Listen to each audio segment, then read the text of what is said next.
Hello friends, সবাইকে welcome জানাই নতুন একটি ভিডিওতে।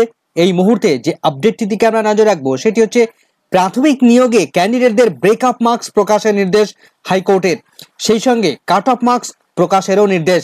কাট অফের থেকে বেশি স্কোর পাওয়া সত্ত্বেও চাকরি পাননি এমন অভিযোগে হাইকোর্টে মামলা। সেই মামলায় তাৎপর্যপূর্ণ অর্ডার দিলেন মাননীয় বিচারপতি অমৃতা সিনহা। কি কি নির্দেশ দিয়েছেন, মামলার সিনপসিসে কি কি দাবি জানানো হয়েছিল, বিস্তারিত থাকবে আজকের এই ভিডিওর মধ্যে। তো চলুন শুনানির বিস্তারিত ব্যাখ্যা আমরা করে নেব এবং মামলার সিনপসিস দেখব। তো চলুন প্রথমে একদম মামলার সিনপসিসটা দেখে নিই। তো পিটিশনার তার সিনপসিসে কি কি দাবি জানিয়েছে, যে পিটিশনার তিনি জন্মগ্রহণ করেছিল মাধ্যমিক উচ্চ মাধ্যমিকে, তিনি কত সালে পাস করেছিল, কত কি পেয়েছিল সেটা এখানে বলা আছে, ফার্স্ট ডিভিশন, সেটা মূল বিষয়। এখান থেকে নিচের প্যারাগুলোতে আমরা দেখতে পাবো the petitioner appears for the teacher recruitment process for 2009 batch, অর্থাৎ 2009 সালে এই পিটিশনার তিনি টিচার রিক্রুটমেন্ট প্রসেসে অংশগ্রহণ করেছিলেন। Conducted by north 24 Pargana district primary school council, north 24 Pargana DPSC যে প্রাথমিক শিক্ষক নিয়োগ প্রক্রিয়া কন্ডাক্ট করেছিল 2009 সালে নোটিফিকেশন অনুসারে, সেখানে তিনি অ্যাপিয়ার করেছিলেন।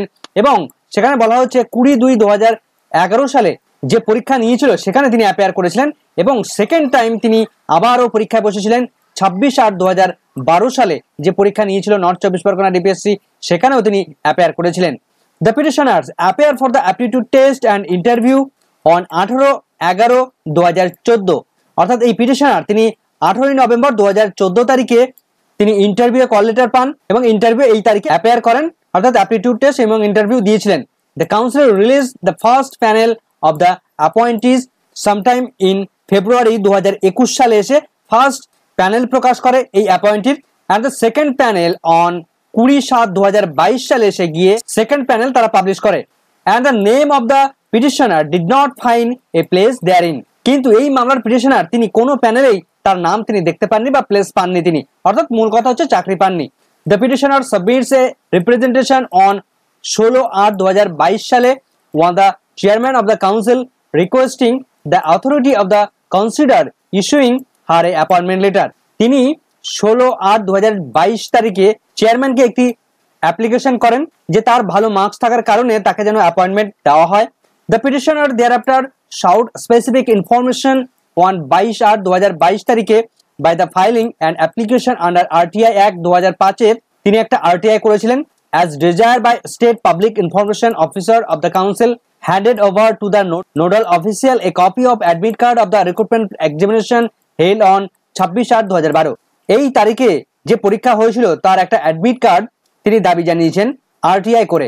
This writ petition is filed as council has neither responded and or replied to the RTI query and or communicated the final result of the examination for recruitment of primary teachers batch 2009, অর্থাৎ এই যে RTI যে reply তারা দেবে এই DPSC, তারা কোনো রকম ভাবে কোনো প্রশ্নে তারা রিপ্লাই দেয়নি, RTI তারা রিপ্লাই দেয়নি বা এই এক্সামিনেশনের প্রসেসের কোনো অগ্রগতি ঘটায়নি বা এই মামলার পিটিশনার তাকে কোনো রকম ভাবে সুবিধা দেয়নি এই 2009 নোটিফিকেশন অনুসারে। তো আজ 5 সেপ্টেম্বর 2024 তারিখে মাননীয় বিচারপতি অমৃতা সিনহার এজলাসে কোর্ট নাম্বার 14-তে এই মামলাটির শুনানির জন্য লিস্টেড ছিল। তো সেখানে বেশ কিছুটা শুনানি হয়েছে। তো শুনানির শুরুতেই পিটিশনারদের পক্ষ থেকে যে লয়ার কথা বলছিলেন তিনি বলেন যে আমার মামলার পিটিশনার তিনি 2009 সালের নোটিফিকেশন অনুসারে 2011 সালের যে নর্থ 24 পরগনা ডিপিএসসি পরীক্ষা নিয়েছিল সেই পরীক্ষা তিনি অ্যাপিয়ার করেছিলেন এবং 2012 সালে সেকেন্ড টাইম তিনি আবারও অ্যাপিয়ার করেছিলেন এবং পরবর্তীতে 2014 সালে তিনি ইন্টারভিউ এবং অ্যাপটিটিউড টেস্ট অংশগ্রহণ করেছিলেন। তো সমগ্র বিষয়টা তিনি উপস্থাপন করেন যে কি কি ঘটনা ঘটেছিল। ইতিমধ্যেই এই মামলাটি মাননীয় বিচারপতি রাজশেখর মান্থার বেঞ্চেও শুনানি হয়েছে একটি।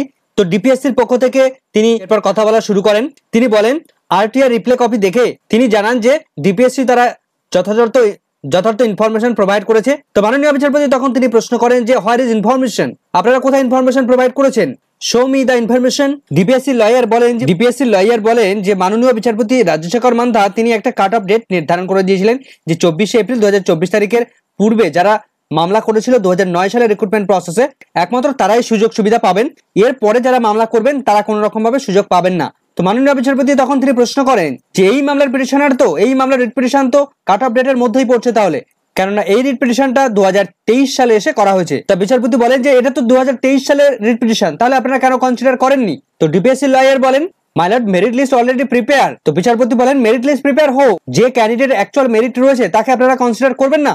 পিটিশনারের ভালো মার্কস থাকায় মাননীয় বিচারপতি বলেন যে রাজ্যের শিক্ষা ব্যবস্থার জন্য তো এমন ক্যান্ডিডেটই প্রয়োজন, মেরিটোরিয়াস ক্যান্ডিডেটদেরই প্রয়োজন, তাহলে আপনারা কেন কনসিডার করবেন না? তো তখন মাননীয় বিচারপতি তিনি অর্ডার দেন যে আপনারা এই পিটিশনারকে কনসিডার করুন। তো একজন সিনিয়র লয়ার তিনি এসে তখন বলেন, মাইলর্ড আমাকে 2 থেকে 3 দিন টাইম দিন, আমি সমস্ত ব্যাপারটা জেনে আসি। এই মামলার পিটিশনার তাকে সমস্তটা ভেরিফাই করে আসবো, তার ব্রেকআপ মার্কস কত আছে আমরা সমস্তটা ভেরিফাই করে তারপর আপনাকে জানাবো। তো এরপর মাননীয় বিচারপতি অমৃতা সিনহা তিনি অর্ডার লেখা শুরু করেন।